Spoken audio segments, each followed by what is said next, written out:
నాకు అత్యంత ప్రియమైన సహోదరి సహోదరులకు ప్రభు పేరట శుభములు, షలోం, సమాధానము కలుగునుగాక.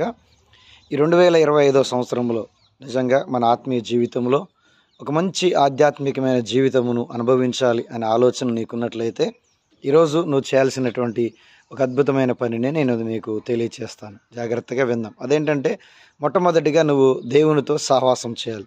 ఈ సంవత్సరం నీ జీవితంలో దేవునితో సహవాసం చేయటం నేర్చుకోవాలి. రెండోది నువ్వు చేయాల్సిన పని ఏంటంటే, ప్రతి ఆదివారం క్రమం తప్పకుండా సంఘముతో సహవాసం చేసే వ్యక్తిగా నువ్వు ఉండాలి. మూడోదిగా నీ జీవితంలో నీ చుట్టూ ఉన్నటువంటి ఆత్మీయులతో కలిసి ఒక మంచి సహవాసం చేయడం మనం నేర్చుకుందాం. ఈ 2025 సంవత్సరంలో ఈ 3 రకాలైనటువంటి సహవాసంలో మనం కలిగి జీవించినట్లయితే ఖచ్చితంగా ఈ 2025 సంవత్సరం నీకు నాకు ఆశీర్వాదకరంగా ఉంటుందని ప్రభు పేరిట మనవి చేస్తూ ఉంటున్నాను. God bless you. దేవుడు మిమ్మల్ని దీవించును గాక. ఆమేన్.